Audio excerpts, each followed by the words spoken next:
In the news, Kenyan High Commissioner to Nigeria Wilfred Machage collapses, dies in Abuja.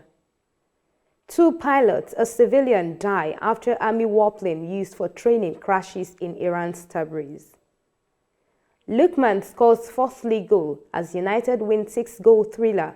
Details coming up shortly.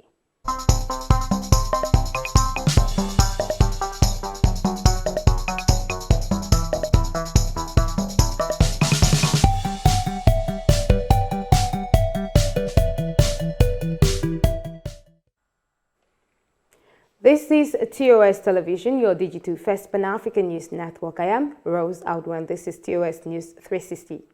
We begin with Africa, where Kenyan High Commissioner to Nigeria Wilfred Machage on Saturday slumped in his Abuja residence and was confirmed dead in a hospital.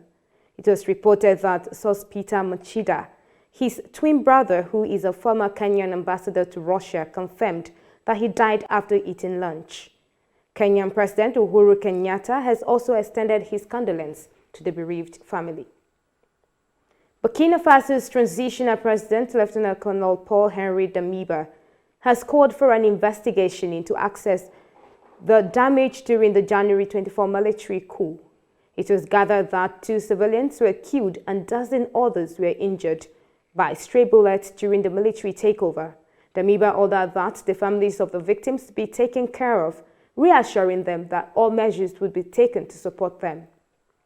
And to bring you stories across Nigeria, Nigerian authorities said they have seized 120 tons of imported animal hides and skins, known locally as Momo, in Lagos City.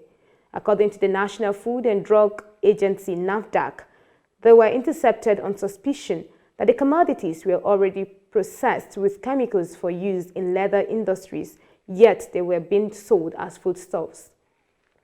As at the time of this report, it's not yet clear from which countries they were imported from.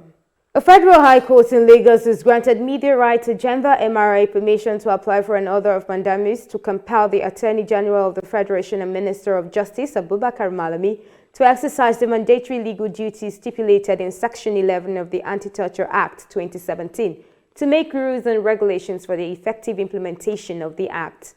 Justice Tijani Garuba issued the order allowing MRA to apply to the court to compel the Attorney General of the Federation to make the rules and regulations following a motion brought on behalf of MRA by its lawyer Bankei Akinwale, in which the organization claimed that although Section 11 of the Anti-Torture Act mandated the Attorney General to make rules and regulations for the effective implementations of the Act, he has since 2017 failed to do so. And on the international scene, 2 pilots and a civilian have been killed after an army warplane crashed in an urban area in Iran's Tabriz. According to local army official Reza Yusufi, the F-5 model used for training crashed due to technical issues. He lauded the 2 pilots for sacrificing their lives as they managed to avoid residential areas and land the plane in an open area next to a sports complex. This is your digital first Pan-African news network, TOS Television, and you're watching TOS News 360. More global, business, and sports stories when we return.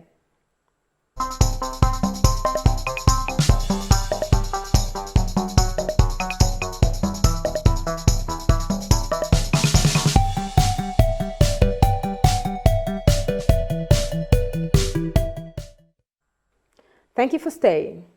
Italy's ambassador to Australia has reportedly died after falling from balcony in her hometown. It was reported that Ambassador Francesca was found dead outside a house in Foligno, north of Rome.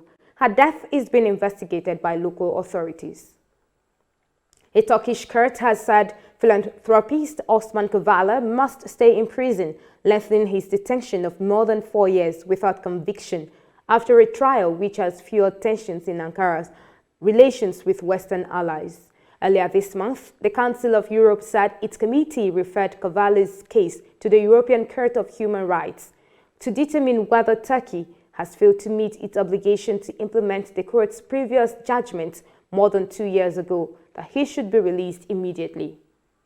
Kazakhstan has detained a former defense minister, Murat Banktanov, after prosecutors launched a probe against him for failing to fulfill his duties during last month's violent unrest that killed 225 people.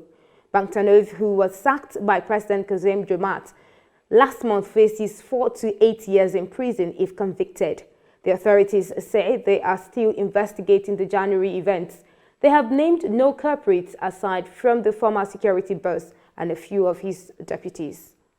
In business, investment bank United Capital PLC saw its net profit for 2021 quickened by 44.1% to its peak level in at least half a decade.